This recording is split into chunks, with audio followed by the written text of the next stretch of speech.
central banks would have to print into high inflation, right? So normally when inflation's low, central banks have more flexibility to, print money. And when inflation's very high, that's when they try to pull back and tighten and try to rein that in. But one of the theses that I've had is that this period looks a lot like the 1940s, which is when you have a combination of high debt and high inflation. Which is not what you had in the 70s. In the 70s, they had low debt and high inflation, which means they had a lot more tools to respond to it with higher rates and with tighter monetary conditions.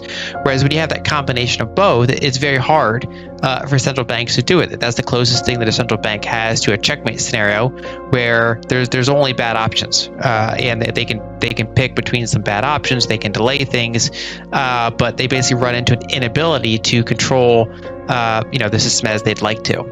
And going into this higher inflation, energy crisis type of period, there are some central banks that were, they did all the things you'd expect. Like Brazil, for example, they raised rates from like 2% to like 14% starting early in 2021. A lot of emerging markets really have no choice. They pretty much have to front run that because they face more severe currency problems if they don't. Whereas on the other side of the spectrum, some of the most indebted developed countries in the world, from the beginning of the race, they basically tripped over themselves, right? So the Bank of Japan, as all this inflation was coming in, they just said, we're not even going to try.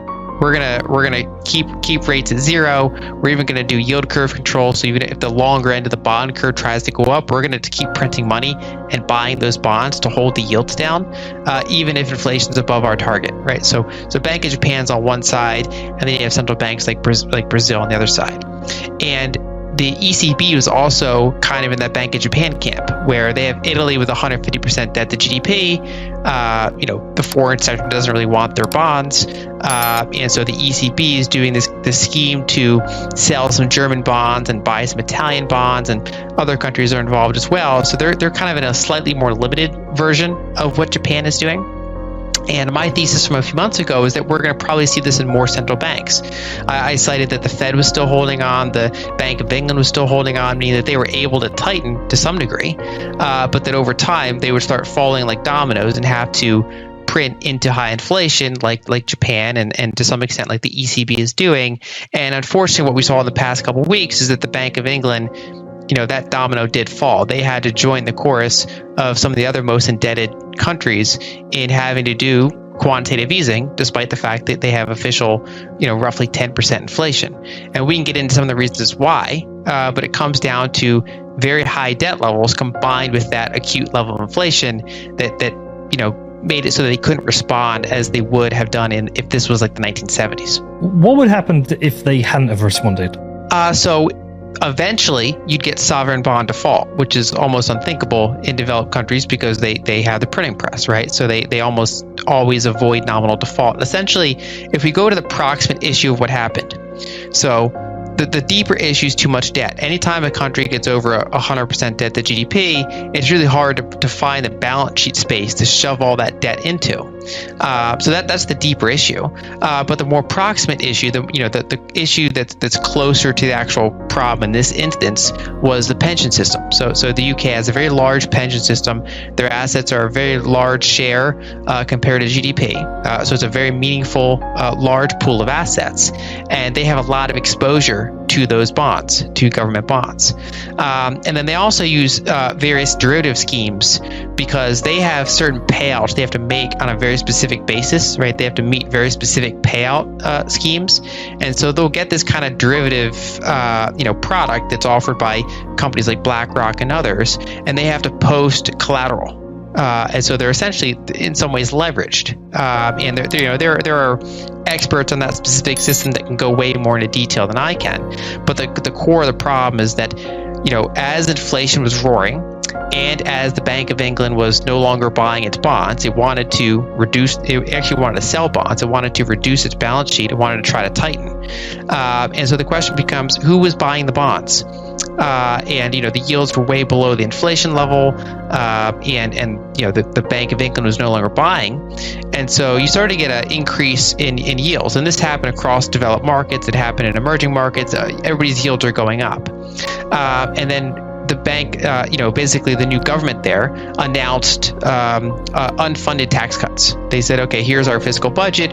We're going to cut taxes, and we're not going to replace that with spending cuts. We're just going to, it's basically going to be a bigger deficit. And this is at a time where there's already deficits. There's high inflation. There's, the central bank's not buying the bonds. And so the bond market had a freak out. They said, wait a second, this is going to be inflationary. This is going to be the supply of these sovereign bonds is going to increase. Who's going to buy them all? And so there started to be kind of a rapid selling pressure on those bonds. And when you have a leveraged system, like you have in the UK pension system, when the value of your collateral goes down, when yields go up, it means the bond price is going down.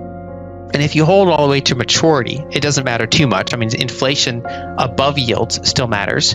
But if you're posting them as collateral and you need to maintain certain ratios, if that value of the collateral goes down, you might get liquidated. You might have to sell those bonds and basically, settle that leverage. And then the problem is if everybody's using the same collateral and is involved in the same type of scheme, then once one party has to sell, that further worsens the price because now you're a forced seller. That's why, for example, in the Bitcoin market, some of those price drops can be dramatic because you get a lot of people that have to sell at the same time. And you kind of had a slightly less extreme version of the bond market, but it's more severe when it happens to the bond market because this is supposed to be, one of the safer types of investments.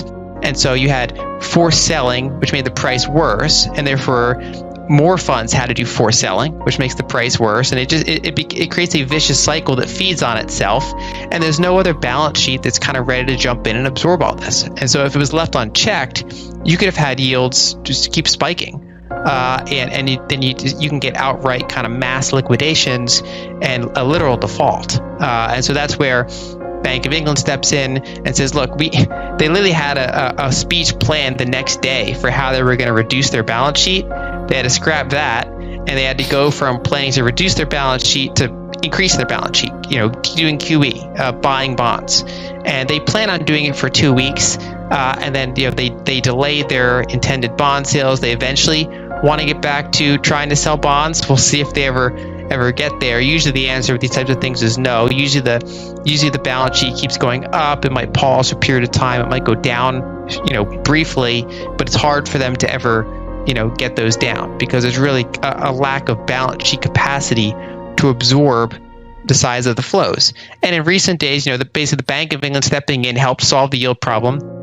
So it stopped that kind of vicious cycle of forced selling. We also saw that the government kind of walked back some of their fiscal plans to try to restore some degree of confidence in the market. And so the emergency is kind of on ice for now.